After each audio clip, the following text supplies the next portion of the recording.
That probably didn't help at all. I mean, as far as the mental No. aspect of things, right? It's like you're done and now you're locked down. Yeah.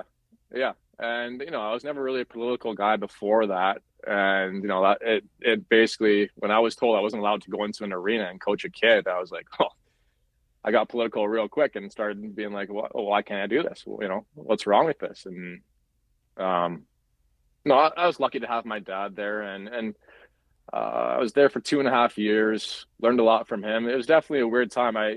He still had pictures on his wall in the office of me playing, for Minnesota or Buffalo, and just seeing those pictures every day, like it hurt me. Like it was like, oh fuck, like I can still play. Like even today, like I have a hard time watching hockey. Like I love the guy. Darcy Kemper I was a third round pick to Minnesota my draft year, and Darcy was sixth. And um, love Darcy, great guy.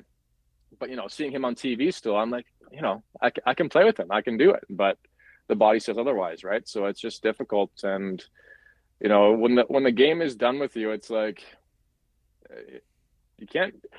I felt sorry for myself for a little bit, but you can't do that. You got to move on. You got to find a way to support your family and dig deep and find a way to do something else. So I'm lucky enough to find to be able to find coaching as a great career, and something that like I said, I love to get up in the morning at 5 and go see my kids. It's the best thing in the world. I want to go back to the pandemic really quickly. What was your process like not being allowed into rinks, and how did you navigate that? It was a weird time. I mean, I certainly am not. I'm not a liberal. Um, After how they've treated us the past, 9 years. But for me, when I woke up to politics was about pandemic, so 5 years ago. It was weird. It was I'm coaching kids in their backyard in their rink instead of going into an arena where I felt welcome before, and they Listen, man, we yeah all did things that we just did. We did things we had to do in order to we continue had to. doing life. You know what I mean? We had to, man. Like it was up. It wasn't.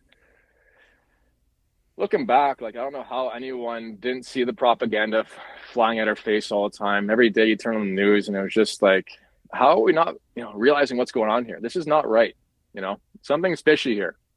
So, like, I have a lot of friends. Took nothing against people who took the vaccine, nothing against them, but I don't know anybody that doesn't regret not taking the vaccine. Not one person. Right here. You know, Yep, right here. Right in the back.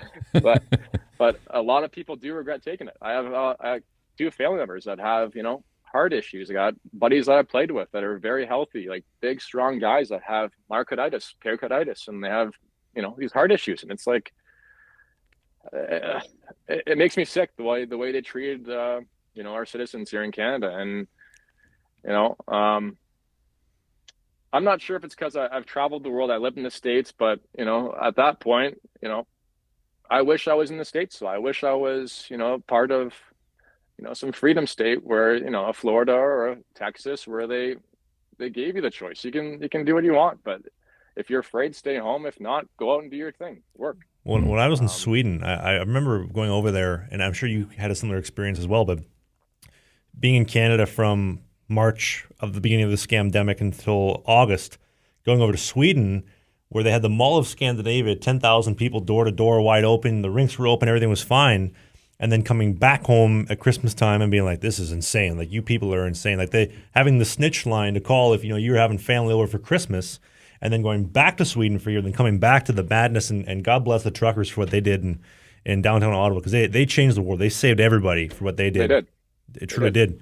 But I remember thinking to myself, like, how in your right mind, like, are people believing this stuff? Like, I feel bad for a lot of the NHL guys because, like you had mentioned, and so many guys that I've talked to, we all think very similar. This is an absolute scam. These guys playing for the Oilers, for the Leafs, whoever, they don't believe the propaganda, but they have to just shut their mouth and do exactly as they're told because whoever is in charge of whoever's in charge of them is telling them this is how we're going to do things, and you just got to shut up and be a good foot soldier. Well, in a weird way, Matt, not to not to say that everything happens for a reason, but imagine if you're still playing during that time. How do you think about how you would have handled that? Well, I got lucky. I was in Norway, and my knee had been blowing up like crazy the first half of the year, and like every practice, my knee was like the size of a beach ball, and I was like, okay, I know it's coming to an end here pretty quick. And the the GM was kind of all over me after I didn't perform a few games. I was like, okay, I can see the writing on the wall. So what he did was he canned me, but didn't want to give me my full pay for the season. But in my contract, I was guaranteed the whole money, right? So I got a lawyer. I'm not sure what month it was when I got it, but I ended up getting a lawyer, getting my full pay, and a month later, the pandemic hits. So everybody goes home, they get half their pay, they didn't get the full thing, right? So I lucked out and got the full pay for the season and got out of there right before the pandemic hit. So, but looking back, if I were to play during that time, I don't know what I'd do. I wasn't asleep like a lot of people were. They bought everything they were told. They listened to the CBC. They listened to all these bad and all Fake the news. media. It's a joke. It's a joke. It really is. And I had family stuck in it too, and I'm trying to convince them to read other sources. These people, there's something wrong here. This is not the way things should be run. I mean, it was a very strange time. But looking back, if I were playing the NHL or the American League, I'd be forced to take the vaccine. I'd have to. If you want to feed your family and make some money, life-changing money, you got to do it. And it's unfortunate, but this should not be the way the world is run. I don't think, where's my body, my choice now, right? I mean, it's a complete joke the way they handled that whole situation and shutting down the country. Definitely, looking back at it now, I mean, it hurt us quite a bit. And I got kids that I'm coaching now that were in that time in school where they couldn't read, our teachers' faces with the masks on. So now I think when I teach some kids, I realize, oh my God, they can't process information quickly as most kids that didn't go through that situation, right? So it was weird. It was a strange time. I hope we never have to go through it again. And if we do, I hope more people stand up like the truckers did. I mean, me and my wife we were out there on the front lines and cheering those guys on when they're going, on the highways. And that's another story to that. That's where I found my wife was talking.